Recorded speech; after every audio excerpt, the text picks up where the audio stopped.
The United Kingdom has been a hot mess for a while now. Order! Order! Behave yourself! Be a good boy! For the past 3 years, the country has been divided by one word. Brexit. Brexit. Brexit. The playful fun name that's been given to a disaster. And if you think you're confused about what's been going on in the UK, can you explain what the hell is going on over there? imagine how the Brits are feeling. I can't do anything. I just watch in sort of horror, I suppose, at what's going on in the country. But there's plenty of history behind the current crisis. The connection to World War II, which is still a huge part of Britain's national identity, and the fairly recent decline of the British Empire. Britain's identity crisis is actually nothing new. How did the world's biggest empire deal with, well, not being an empire anymore? Hint, not that well. Let's get Brexit done. We're going to look at how the myths around Britain in World War II and the longing for its imperial past helped shape the Brexit debate.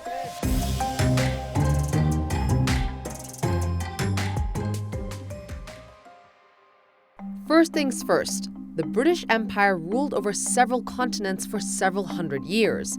At its height in 1921, the British Empire was directly or indirectly ruling over almost 500 million people, treating them like subjects rather than citizens. And the territory was so vast, it was famously said that the sun never sets on the British Empire. For it is the empire, which includes 1/4 of all the land and of all the peoples of the world, that gives to Britain its position as a first-class power. This history of power and essentially a white supremacist enterprise is a huge part of British national identity. There's a lot of confidence that many Brits feel about their place in the world, that they see the British Empire as a good thing. It reflects the global role and ambition that the UK should still have today. But it was something that happened in the late 30s, early 40s that would cast a shadow on events that would take place in Britain generations later. There's one person from World War II who keeps popping up in British political discourse. Now, in my office, there's a bust of Churchill. Prime Minister Winston Churchill. Churchill is a surprisingly uncontroversial figure in the UK, hailed as a national icon for saving his country from defeat in World War II. He was also an overt white supremacist. Churchill was blamed for the Bengal famine. That avoidable catastrophe saw some 3 million Indians die of starvation. He was also blamed for policies that violently suppressed the anti-colonial resistance across the empire. 50 years after his death, Churchill's name is invoked by both sides in the Brexit debate. Churchill is this kind of pugnacious symbol of a nation, this kind of bulldog figure who's kind of willing to face down overwhelming odds. And that's been a particularly attractive symbol and attractive myth for Brexit supporters, for Brexiters. But what does Churchill and World War II have to do with Brexit? Well, the story that's often told is that Britain was an island nation that stood alone against Nazi Germany between 1940 and 1941. 1940 is kind of the key point in the Second World War for Britain, for British people, and actually increasingly for English people. And that same rhetoric of an isolated Britain standing against a dominant European power was played out during Brexit. Only this time, it wasn't Nazi Germany, it was the EU. Here's the problem though. The image that Churchill helped popularize of small island Britain standing alone against a massive European power is not entirely true. I think that it's ironic that Britain remembers itself as alone then, because it never was alone, because it had a huge empire which all went to war with Britain. This means soldiers from British colonies were fighting in a war that didn't really have anything to do with them. 2.5 million men from the Indian subcontinent fought in World War II, as did some 500,000 African soldiers. Author Yasmin Khan once said that Britain did not fight the Second World War, the British Empire did. This idea of 1940 is a kind of high point of British history, particularly high point of Britain in the Second World War, is it's much more kind of mythology than history. It's a kind of a very romanticised view of the past that leaves an awful lot out, in particular the role of the empire in 1940, the importance of the empire. Brits talk about a blitz spirit when their cities faced bombardment from German forces. It's that courage and spirit of keeping calm and carrying on during tough times that the Brexit movement is tapping into. It's a lazy use of the past, but I think it's because they have an emotional resonance. For a lot of British people, they recognise that. They recognise Churchill, they recognise the idea that actually the Second World War, and particularly 1940, was a moment when the country came together. And it's a moment that actually, 1940, in many ways, there is lots to be proud of. After the war, the sun began to finally set on the British Empire. Millions of colonized people were demanding freedom and self-determination. After the empire collapsed, two crucial things happened. First, another global superpower conclusively took Britain's place, the United States of America. We shall send you in ever-increasing numbers, ships, planes, tanks, guns. That is our purpose and our pledge. Secondly, the demographic makeup of Britain began to change. It needed immigrant labor to rebuild its economy post-World War II. People invited from Caribbean countries were known as the Windrush generation, named after the ship which arrived with 500 Jamaicans. In the 50s and 60s, Britain saw an influx of Pakistani, Indian, and African immigrants. The changing demographics led to the infamous and inflammatory 1968 Rivers of Blood speech by Conservative MP Enoch Powell. He railed against mass immigration. In this country, in 15 or 20 years' time, the black man will have the whip hand over the white man. And then, fast forward to 2004, when Eastern European immigrants began arriving in the UK after their countries joined the EU. We're welcoming 10 new member states into the European Union. And today marks a new beginning for Europeans. Britain is definitely having an identity crisis. I don't think it's been caused by Brexit. People want to go back to a time when they felt safe and when they felt that things weren't changing. And that's often framed in terms of race and migration. So, Britain's diminishing world power ended up meshing together with immigration that challenged both white British identity and triggered anxieties about jobs and resources. You can't say anything about the immigrants because you're saying that well, all these Eastern Europeans what are coming in. And guess who got blamed for that?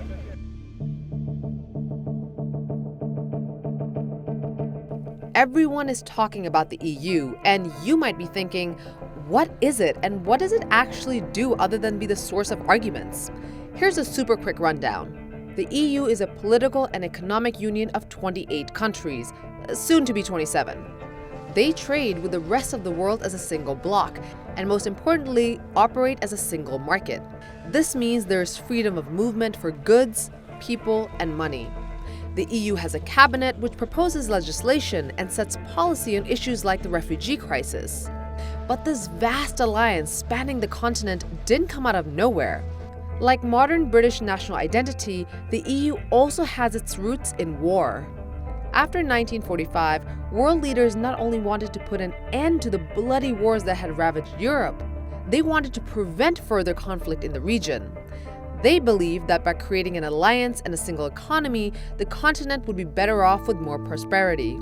A united Europe was also seen as a crucial political and economic alliance against the Soviet Union. Britain didn't join until 1973. I don't want to see us in Britain deliberately turn away from the continent in pursuit of a theoretical freedom. For the UK, joining a European single market meant a way to avoid economic decline. The new European bloc was doing deals with the Commonwealth and also had American support. Britain didn't want political isolation within Western Europe. For the British, really, once you started to see other countries come together, it made more and more sense for them to be on the inside. And to be honest, the UK didn't really have a good alternative. For all the talk about the Commonwealth as a successor to the Empire, it's a much looser relationship and not one that was going to deliver the same economic benefits. So really, the UK fell into the European integration process through lack of a better alternative. Believe it or not, there was actually a referendum in 1975 on whether the UK should stick around, with some surprising supporters. Yeah, the Brits love referendums on Europe. They stuck around, but that didn't end Britain's skepticism with the European alliance. The fact is, they have no confidence on money, no confidence on the economy. No. That's British Conservative Prime Minister Margaret Thatcher again. While the European Commission was calling for strengthening unions, Thatcher and her government were working hard to disempower them. To an extent, I think Thatcher is definitely remembered, certainly by Brexiters, as being anti-EU, and she increasingly became opposed to some elements of the EU while she was Prime Minister. And in 1988, she said this: "We have not successfully rolled back the frontiers of the state in Britain, only to see them reimposed at a European level, with the European superstate exercising a new dominance from Brussels." And for almost 3 decades, Eurosceptics have latched onto this monumental speech. There's always been something that looks like Euroscepticism in the British debate, and actually other countries, but Margaret Thatcher was central in bringing that together. And really that crystallised a lot of opposition, particularly in the UK, towards the project. That opposition eventually led the UK to make one of its biggest political moves since World War II.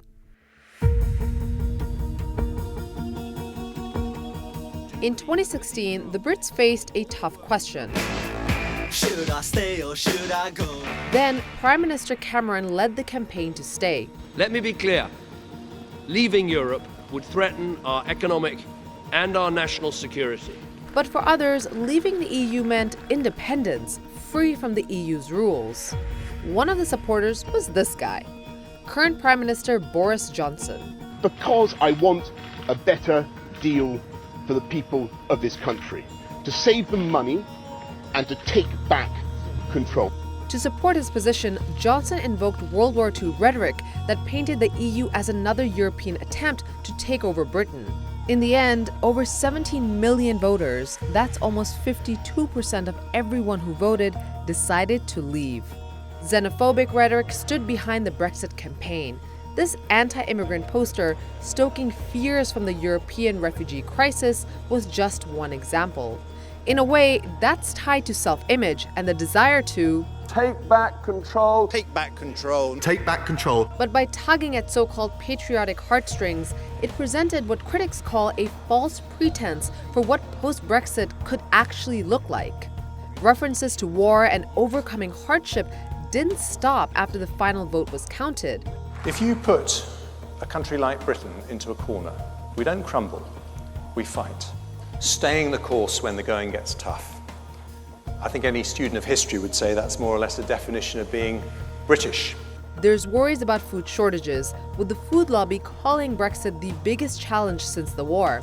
Boris Johnson set up a Brexit committee, popularly named the War Cabinet, even though the country's not even in a war. The Second World War was a very positive historical reference point for British politicians. The British tend to look favourably on their history and draw a positive line into the future, that things were very good and that they can be very good again.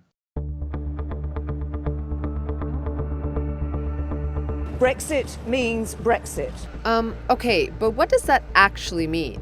It's important to note that Scotland and Northern Ireland are not necessarily down to leave the EU. Scotland is considering a second independence vote, a redo of their 2014 referendum. Some Scots hope they can gain independence from Britain and rejoin the EU on their own terms. Brexit has also reopened debates about Irish borders and reignited a long-time beef in the Emerald Isle, formerly a British colony. Within the UK, there is a stark generational divide too. Young people overwhelmingly want to stay in the EU. Some are worried Brexit may complicate their access to jobs, higher education, and free movement within Europe. And in case you're wondering, yes, there was also a racial divide in the Brexit vote. 73% of Black Brits voted to remain in the EU, as did 67% of Asian voters. There are also concerns about what white Britain's nostalgia for the empire means for people of color in the country. It seems like no one really knows what Brexit will bring, and that fear and uncertainty is taking a toll on the Isles. But regardless of what happens to Britain without the EU, is this the beginning of a new era for British identity? Or does this new era of chaos in Britain show just how hard it is for the country to move on from its global imperial past?